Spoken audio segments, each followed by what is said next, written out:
fookusega tutvustame raamatuaasta 115-aastast Rahumäe kooli. Meie kool on nagu elav raamat, mille igal leheküljel on oma lugu.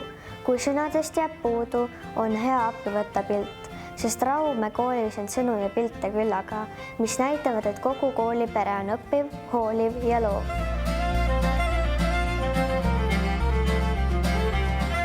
Rahumäe koolis käivad traditsioonid ja kaasaegne õpikäsitlus käsikäes.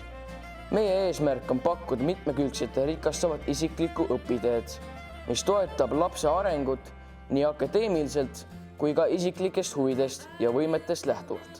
Soovime, et kool oleks koht, kus iga laps tunneb end õnneliku ja tugevana, kus tema häält kuulatakse ja teda kaasatakse.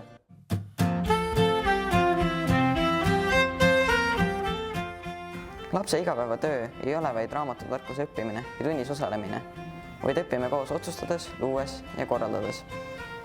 Koos teeme päeva paremaks ja loome uusi väärtusi. Toomas Hendrik Ilves on öelnud, otseteed õnneni viivad sageli suhu. Kindla jalgealuse leiame enamasti hoopis käänulisel rajal.